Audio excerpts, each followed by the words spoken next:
seated.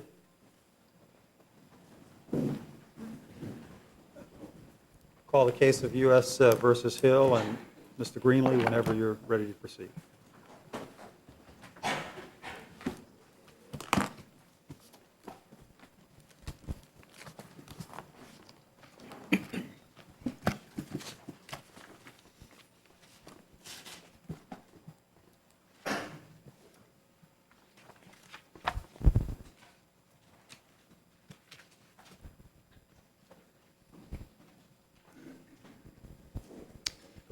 Good morning, Your Honors, and may it please the Court. My name is Andrew Greenlee, and I'm here on behalf of the defendant, Robert Hill. I intend to discuss the probationary search issue, and I'll leave the remaining issues to my co-counsel. Your Honors, a home visit is not the same thing as a warrantless search. And when a defendant agrees, as a condition of his probation, to allow his own probation officer to conduct a home visit, it's not the same thing as allowing any officer at any time, for any reason, to intrude his home. In this case, after the arrest, after the protective sweep, and after the removal of the defendants from the scene, law enforcement should have gotten a warrant. At that point in time, the government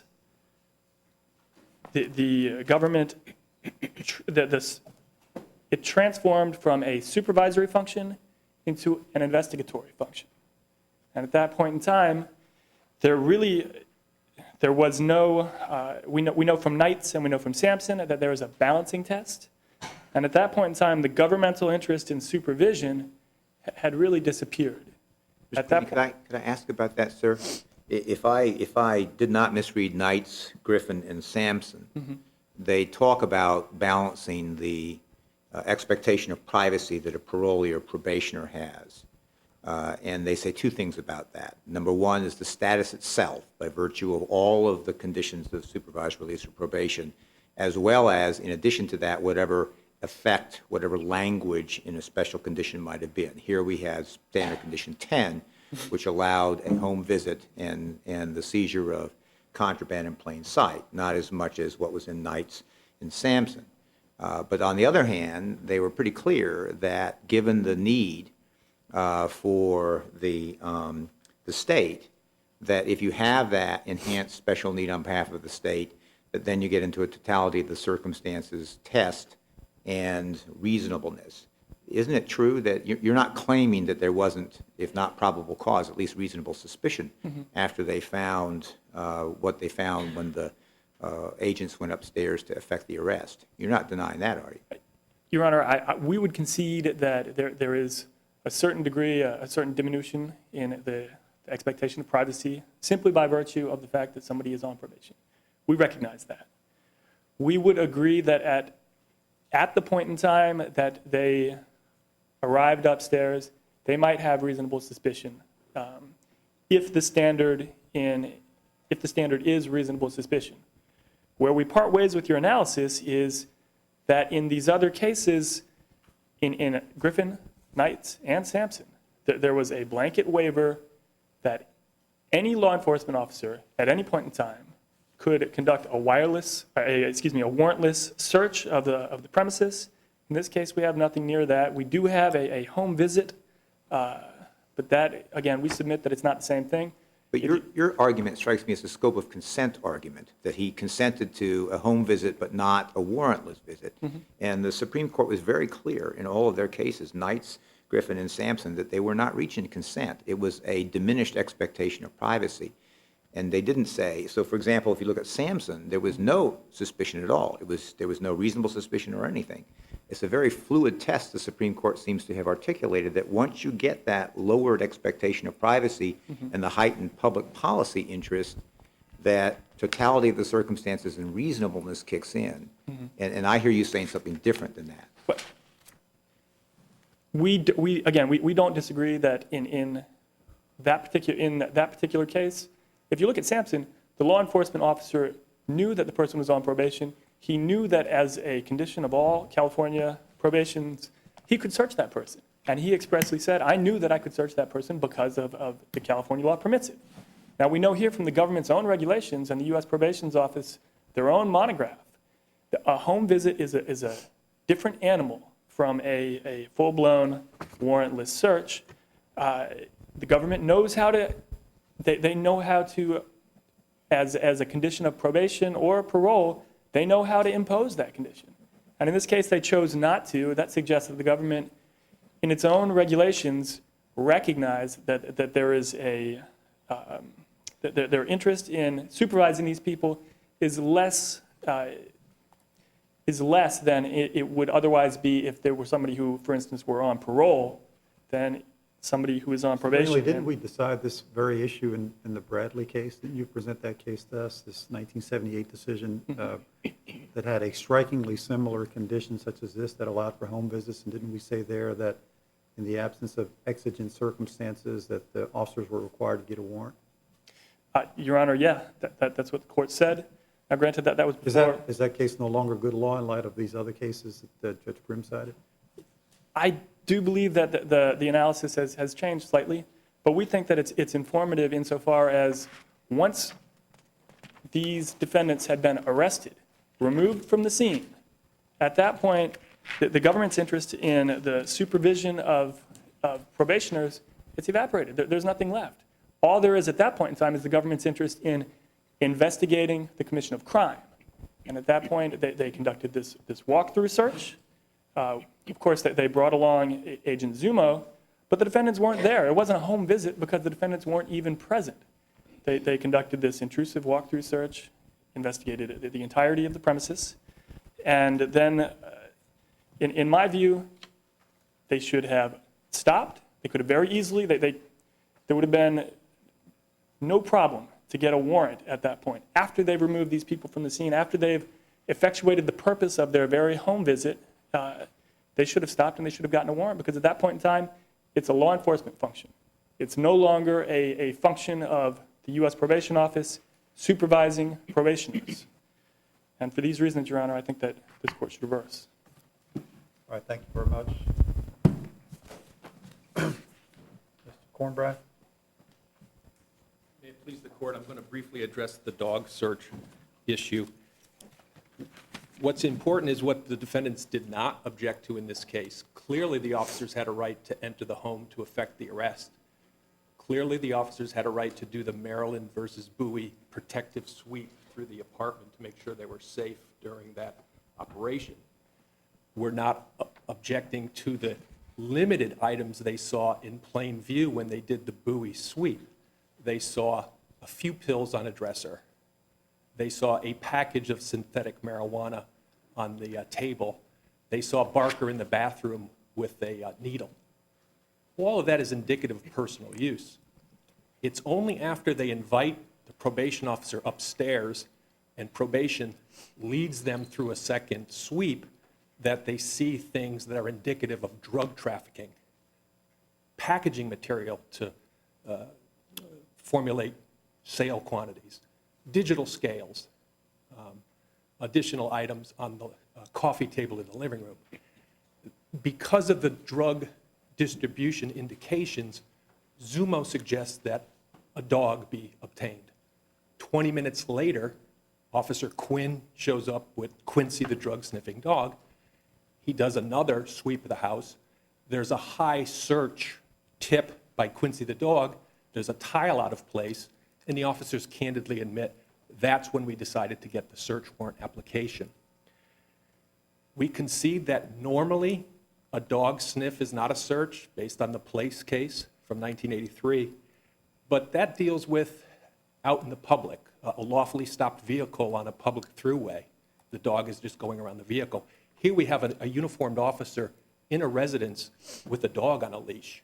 And even after Place, this court in Whitehead, which was a 1988 case, found that the use of a drug-sniffing dog in a protected area that has Fourth Amendment protections is a search. The government makes hay of Jardines, the Supreme Court case from 2013. It's a bit of a red herring. All Jardines dealt with was the use of a drug-sniffing dog on the porch, the outside curtilage. They never crossed the threshold. So to say that this was a unclear area of the law such that the officers could rely on the Davis good faith exception is just not accurate. There's clear case law that says you simply cannot use a drug sniffing dog in a Fourth Amendment protected location. Unless there's any questions, I'll say. Did the fact that the probation officer had the ability to do a home visit change the dynamic about whether it was a protected area or not? The curtilage, of course, the decision in Jardines was you don't have a right to go up to that curtilage and bring the dog. That is protected. I understand the distinction of your colleague's argument with regard to whether or not this qualified as an appropriate scope of the search, but they did have a right to be there for a home visit. And while it's not the case that you would expect them to bring a drug-sniffing dog on a home visit, once they have the right to be where they were, does that change that dynamic as to whether it's a protected place in your view? Well, I think what our colleagues are saying is a home visit is quite different from a search in that a typical home visit, a probation officer knocks on the door, I'm here for a home visit, can I come in?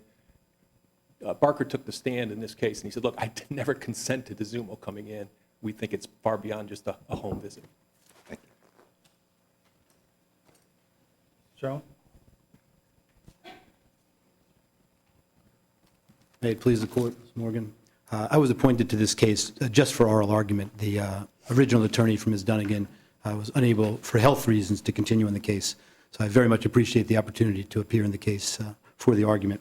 I'm here to address the argument that the government has made that even if the search were illegal and the dog sniff were illegal, there's an independent source by which this evidence would have been recovered, and therefore it should be permitted in. And this is an easy case with respect to that argument. Murray makes it an easy case, in my view, the Supreme Court decision in Murray.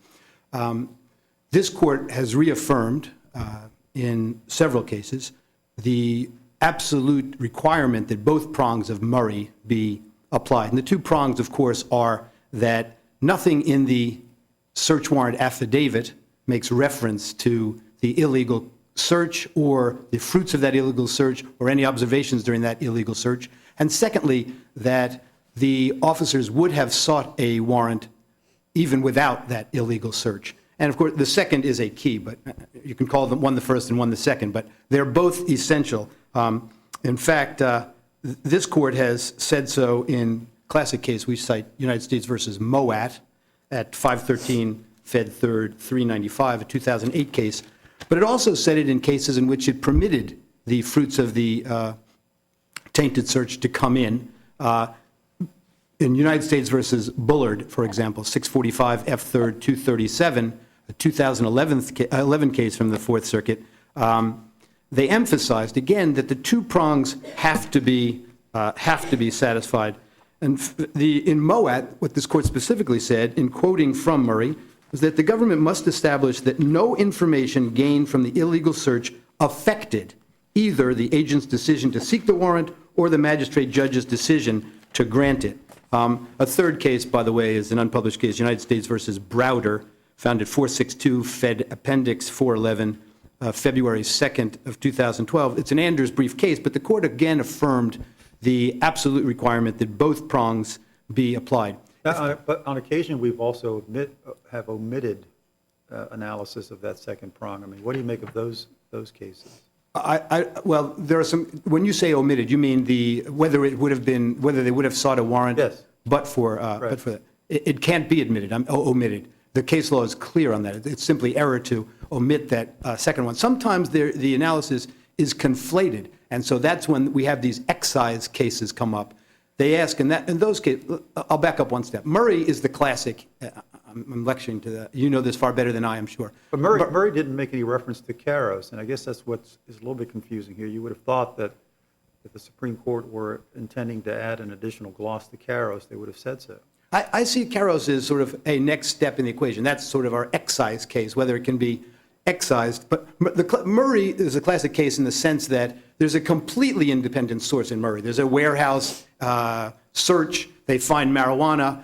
And after that, a completely independent confidential source tells them about this warehouse with marijuana. Therefore, it's completely attenuated from it. That's the classic independent source. The other cases that become more problematic are the cases in which there's a question about whether whether the law enforcement officers relied on what they found in the earlier things. And these cases, like Allen and others, go off on what it is, they go off on one or more of these factors. What it is the officers knew before they went into the hotel room. Had they already planned to get a warrant? Had they had the suspects under surveillance for years and had abundant evidence of drug activity and that sort of thing? Was there a blood trail that led into the building in which they searched the filing cabinet, so that, of course, they would have sought a warrant based on all of that information? Here, the excise question, again, respectfully, is an easy one. The excise question is, what if you were to eliminate these paragraphs 5 and 6 from the search warrant affidavit? Would there still be sufficient probable cause, firstly? But secondly, and more importantly, under Murray, would the officers have sought a warrant? And the answer from the officer himself who made the decision, Officer Root, is that he absolutely would not have. He says, So again... let me make sure I understand your position. So with respect to that first prong, you're conceding that excising that information still suffices to support a finding of probable cause? I do not concede that. Okay, respectfully, Your what Honor. is it that, why is that deficient? There's virtually no analysis, by the way, in either the report and recommendation or the district court's decision on why that would establish probable cause. I assume Your Honor is speaking about what was, and this is in paragraph 4 of the affidavit, the paraphernalia found in the protective sweep. And of course, the preliminary part of that argument is, if they shouldn't have been there in the first place, then that goes out anyway. It's tainted from that, from the opening of the doors, the entry into those other rooms, which is where they found the paraphernalia. Well, but they were there to execute an arrest warrant, and certainly they were entitled to conduct a protective sweep. And whatever was found or seen in plain view there shouldn't be excised from the warrant. Your Honor, respectfully again, I don't consent that when the purpose of the visit was what it was, that once Barker's taken into custody, that and secured, that they had in this, under the circumstances of this case, that they had the right to open that locked door and so on. I don't concede that. But back to this. So the officer was asked who made the decision. This is Root. I'm looking now at the record, Joint Appendix 92, 96, and 118. And Root said that he's the one who made the decision to seek the warrant. And when asked repeatedly whether he made that decision before or after the dog sniff, he said after the dog sniff.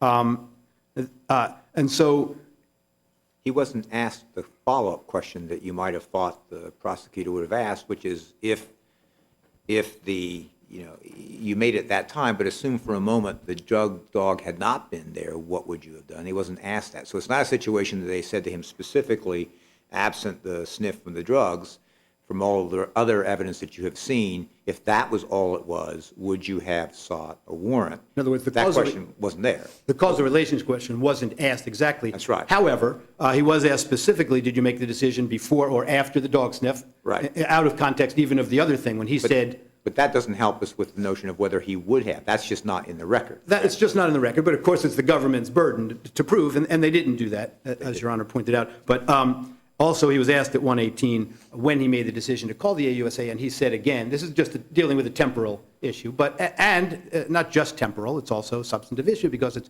after the fact of that sniff. And so I suggest, at least respectfully, that supports the inference that the officer would not have, the fact is, did not apply for a warrant. Certainly could have applied for the warrant instead of ordering the dog sniff that took that time. He could have used his time if he had the probable cause. In other words, I don't think they can have it both ways. If he had that probable cause from the protective sweep, then he should have sought the warrant then. That's simple, but he didn't, and that tainted it. And so what I think is key about these independent source cases is we're not going to just open things up. The first reference we see is in Silverthorne, which is So very... given Judge Gribb's question is that if we agree with you, is the result that it goes back to the district court judge to determine whether or not the officers would have? Well, that's an interesting question, Your Honor. I mean, all of your questions are interesting. That's particularly It tends to interesting. be that way when we're sitting up. That's right. That's a decision this court made in a case called United States versus Campbell, which again, just Traxler, I think, wrote the opinion, but it was a troubling scenario, and they ordered it back for remand on factual finding, I believe in that case. Murray also, gave, that's a remedy that's possible in this case. And as I say, there is no analysis about whether the first part established probable cause. This is maybe a softball if it were to go back and, we know what the question and answer are supposed to be. But I must say that this officer candidly said that he sought the affidavit only after the dog sniff. All right, Mr. Jones. Oh, I'm blocking my light. I'm sorry. Thank you very much for the time. Ms. Morgan?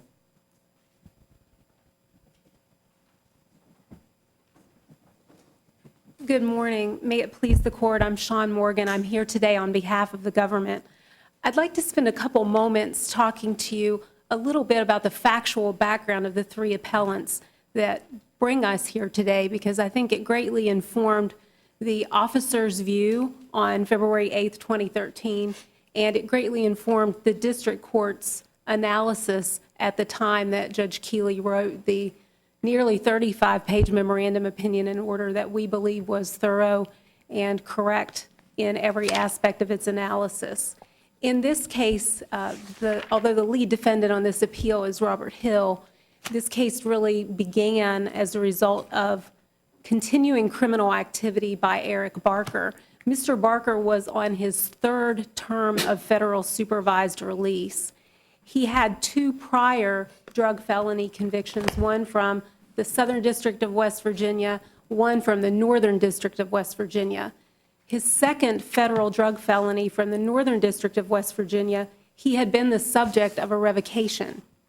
His Southern District of West Virginia sentence also had resulted in a supervised release revocation.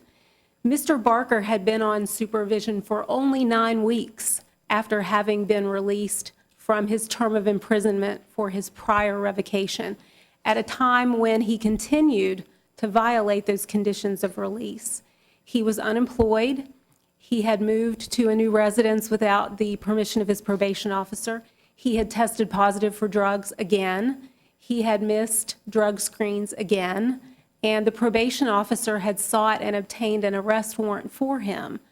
The probation officer received information to indicate that Mr. Barker was at a residence on Philippi Pike. There was an arrest team that sought and obtained entry to that residence to execute the warrant and find him. In the course of doing so, the arresting officers encountered 2 other people who were present. One behind a locked door was Megan Dunnigan, who also was on a term of federal supervised release for a drug felony conviction. The second, Appellant Hill, was in another bedroom down the hallway. He also was on a term of federal supervised release for a drug felony conviction. I take dispute with the reference that was made by Mr. Greeley that at the time the probation officer conducted a walkthrough that the appellants had been removed from the scene. The joint appendix at pages 91 and 92 makes clear that Officer Zumo was brought upstairs initially in order to identify Ms. Dunnigan and Mr. Hill. The marshals believed that they knew those persons and believed that they were on supervision. But Officer Zumo came up initially in order to be able to identify who those persons were. And it's the government's position that the appellants were present at the time of the walkthrough and had not yet been removed from the scene. And why does that matter in terms of the ability of the officers to conduct that walkthrough? I just wanted to make sure that the record was clear that there wasn't some attenuated circumstance under which the scene was secured and the probation officer then decided that he would go around and conduct a walkthrough. Well, but they had conducted the sweep by then, right? The sweep had been conducted by the arrest team while the probation officer was downstairs. And I don't take issue with that. I think that's entirely appropriate. And the question is, what was the basis, the legal basis for the walkthrough? Well, the legal basis for the walkthrough, we think, was properly analyzed by District Judge Keeley when she was addressing the issue in light of the Knight's test, the unanimous Supreme Court decision that held that you look at both whether there is a reasonable suspicion and whether there's a condition of probation, or in this case, a condition of supervision, that would authorize the search by the probation And the officer. condition of supervision in that case is different than what we have here. It is, it is. We And it's acknowledge. frankly, strikingly similar to the condition in Bradley, where we said that the officers needed probable cause to conduct that search. That case was submitted post-briefing via 28J letter, and the government didn't respond. It would suggest it to me that somehow you thought there was something to that. It's the government's position, Your Honor, that I do agree that this is similar to Bradley. The condition in Barker was a condition that we interpret differently than the appellants do.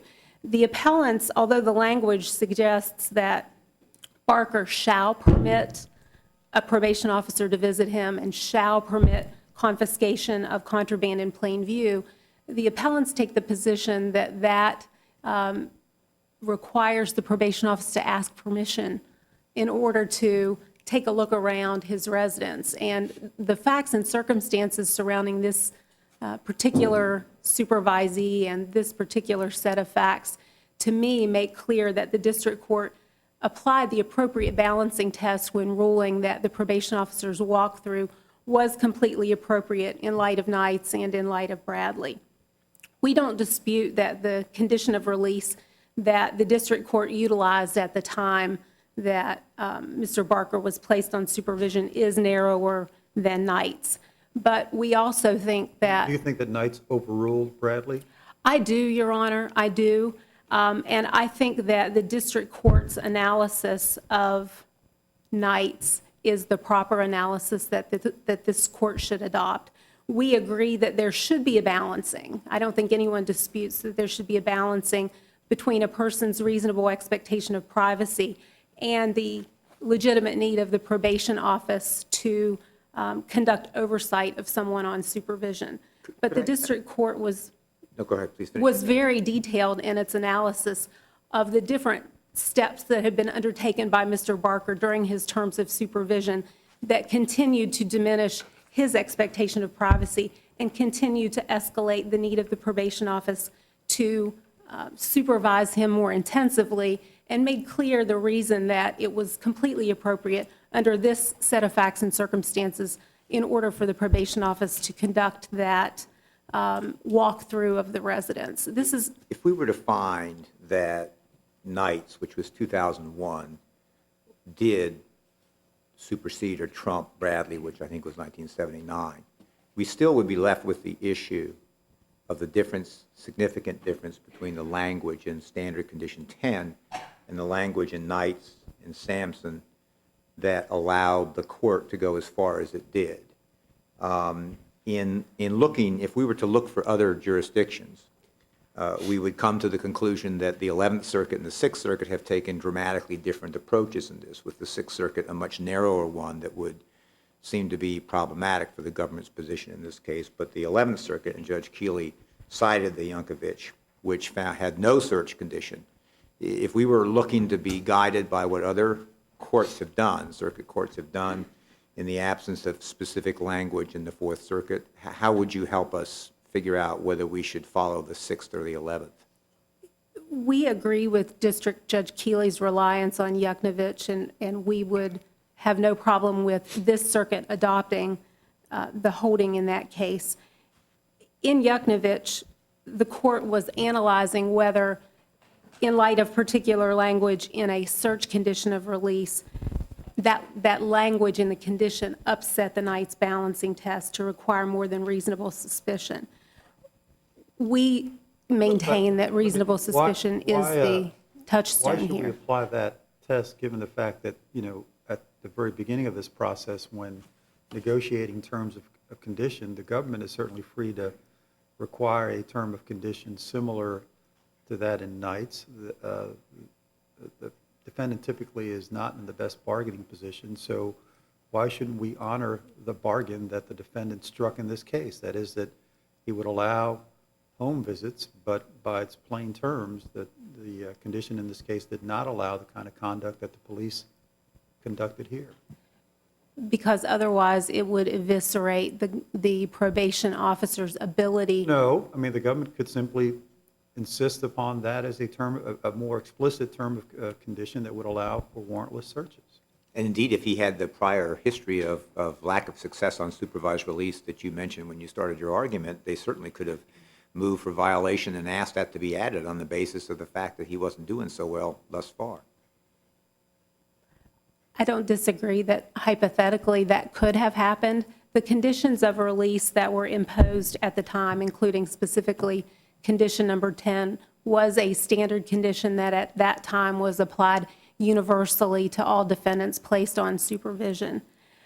Despite the more narrow language of condition number 10 at the time that Mr. Barker was placed on release conditions, we continue to maintain that that condition did not give him free rein to avoid probation officer supervision. Factually speaking, in this case, he had effectively absconded from supervision yet again, and he was living in a location where the probation officer did not even know he was located in order to be able to supervise him. It was only because the probation officer had received that information and the search warrant was executed on February 8th, 2013, that the probation officer ever was in the residence to start with. It was not like your typical routine home visit where a probation officer would, as the defendants suggest, this probation officer should be limited, knock on the door and make an attempt to conduct an inspection. This is a circumstance where a supervisee was in violation of his release conditions again. I would say continuously would be a fair way to put it based upon Eric Barker's history of supervision with the court. And in light of that, it's the government's position that the probation officer did not need permission because condition number 10 said that he shall permit a visit and he shall permit confiscation of contraband in plain view of the probation But officer. it's not it's the contraband that wasn't in plain view. It was not the paraphernalia that was sitting out there that was revealed by the dog. And if we're talking about reasonableness under the circumstances, and we appreciate the emphatic tone of the Supreme Court about the need for the probation officer to be able to supervise, but the record here shows that they were on the phone with the magistrate judge. Why couldn't they have, based upon what they saw when they went in that far, gotten a telephone search warrant from the magistrate judge? They were on the phone with him right when they were there, and they didn't do that. They then brought the dog in, and then only after that did they seek a search warrant. If the circumstances, we look at the totality of the circumstances, then why didn't they take advantage of that golden opportunity that they had? I think there's another factor to consider as well in terms of what the officers knew at the time that Officer Zumo made his walkthrough. In addition to the drug usage paraphernalia that has been pointed out, a salient fact that Judge Keeley noted in her opinion that we believe is a compelling one that weighs in favor of drug distribution versus drug possession is the fact that when Eric Barker was taken into custody, not only had he been attempting to use drugs based upon the tourniquet and the needles that were found, but when he was patted down, he had approximately $1,300 in cash on his person. This is at a time when he had told the probation officer that he was unemployed. He was a twice convicted drug felon.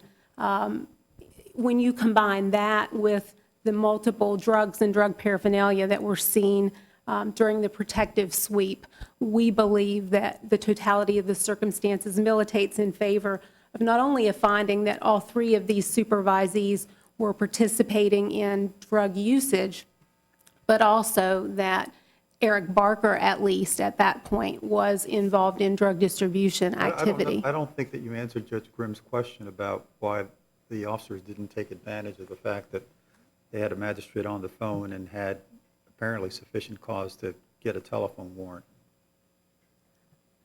I think that that would have been another way to go. I think at the time that the officers were on the phone with the magistrate, they were seeking authority to arrest Ms. Dunnigan and to arrest Mr. Hill. At the point that the arrest warrant was executed for Mr. Barker, no one had expected Mr. Hill or Ms. Dunnigan to be present. And when they were found in that location, the probation officer was on the phone obtaining authority in order to be able to execute arrests on those two for their violation of their supervised release conditions and the fact that they were involved in drug usage, drug distribution, and were associating with Mr. Barker and with each other when they did not have his permission to do so. In the absence of this evidence that was the paraphernalia that was discovered as a result of the arrest warrant, is it your position that the probation officer could have come to this home with a drug dog and insisted on walking through the residence with the dog, absent any other evidence, as part of this term of condition? I think in light of Knights, he would have had to have had reasonable suspicion. Absent a warrant, I think he could have had reasonable suspicion on the basis that Mr. Barker was staying somewhere that the probation officer did not know or expect him to be staying, that he was not employed, that he was missing drug screens, that he was using drugs again, because that was the pattern of Mr. Barker's behavior during his prior terms of supervision that led to revocation. But of course, Your Honor, the way that this drug dog sniff happened, this happened about 6 weeks before the Jardine decision came down. So it was a circumstance under which, at the time that it happened, the officers were relying upon Jeffus, which is something that the district court didn't address because the district court, in conducting the balancing test under Knights and finding that there was reasonable suspicion for the walkthrough and the finding of the evidence in that circumstance, that she did not need to address the drug dog sniff at all. Could you address this, the issue with respect to Murray and the second prong and the evidence, the testimony that suggests these officers, that the officer who had made the decision testified that he didn't, he wasn't going to seek the warrant until after the drug sniff, the dog sniff? I think that your questions on that point were good. I don't think that that's exactly what the officer said. I don't think he said, I wasn't going to seek a warrant until then. Or I did not seek the warrant until then. Right. What he said was, I did not seek the warrant until then. The district court, in making its analysis of that issue, relied upon the Allen decision from this court from 2011 at 631 Fed Third 164. And the district court, in analyzing Allen, and we believe it's the same analysis that would be applicable in light of Murray, considered the fact that even if you excised paragraph 4 from the search warrant, the remaining evidence, and I said that wrong, even if you excised paragraphs 5 and 6, paragraph 4 recites sufficient basis for probable cause in order to uphold the issuance of the search warrant. Well, that gets you to the first prong, but I don't recall that the district court ever discussed the second prong of Murray. I'm not sure that she did discuss the second prong of Murray. I think she looked at Allen, and she concluded that a judicial officer of reasonable prudence would conclude that the apartment was going to likely contain exactly the evidence that it did, evidence of additional contraband, illegal drugs, and evidence of the crime of drug distribution. Well, then it appears the analysis is incomplete, so why shouldn't we, if we think Murray is good law, send it back? I think that there's a separate reason that you could avoid doing that. If you look at the totality of the facts and circumstances in this case, and you look at the items that were seized relative to the search warrant, everything except the baggie of heroin that was found in the ceiling tile is something that was seen in plain view before Officer Zumo ever walked through, before the canine sniff. We believe that the inevitable discovery doctrine would be an independent basis on which you could uphold the seizure of the items in the case. It's the government's position that there was no error in this case whatsoever by District Judge Keeley, that there's no reason to remand, that the memorandum and opinion that she issued and her order denying the motions to suppress was a correct opinion in all respects, and we believe that it should be upheld on its face and that there's no need for remand. Thank you very much. Hornbrath, you have some rebuttal? It's the defendant's position that the Fourth Circuit case Bradley need not be overturned because it's on 4 points with the Supreme Court case law. The common thread between Knights and Griffin and Sampson is the condition of supervision. It's the salient factor that the Supreme Court relies upon. All Bradley said was your condition of supervision allowed only home visits. It didn't allow the officer to go into the home and conduct a full search. So Bradley is actually on par with the subsequent case law that came out at least 9 years later. But Bradley didn't go through the analysis that was done in Griffin about the mere status of being on supervised release as diminishing the expectation of privacy. And that's the starting point. I agree. That is there before you even get to look at the conditions. So it would seem to me that even if Bradley has some consistent analysis, that you can't say it's not affected by the subsequent Supreme Court case law, can you? Well, clearly Bradley didn't highlight the condition the way the Supreme Court did in the other 3 cases. But what we don't have any case of, perhaps this is one, where you have, if you're looking at the 2 aspects that diminish the expectation of privacy on behalf of the individual, one is the status alone and the other one is the nature of the condition. Right. We have a difference in the nature of the condition here that is, that has perhaps enhances the expectation of privacy. What we don't have any guidance on is is there a sufficiently reduced expectation of privacy on the virtue of the status in and of itself that allows us to then go to the totality of circumstances because the state's special need remains the same. Our position would be you cannot. The salient factor has to look at the condition at issue. Bradley dealt with a home visit. I think we cite the Henry case from the Sixth Circuit, which was a home visit condition. It's not a full-blown search. Yakovich, he argued that while the officers had a right to visit him, they couldn't search the computer. That was your traditional officers at the door. They knock. It takes Yakovich 10 minutes to answer the door, and they come in. So Yakovich really shouldn't have been relied upon by the court for that particular point. Back to paragraph 4 of the search warrant application, that's the point in time when Zumo comes in. In other words, the sweep had already taken place. The officers found limited items indicative of drug usage only. Paragraph 4 is when Zumo comes in and does the second search. So if you find that the home visit condition did not allow Zumo's actions, even paragraph 4 has to come out. We think 5 or 6 are much easier because the dog sniff was just off the boards. Thank you.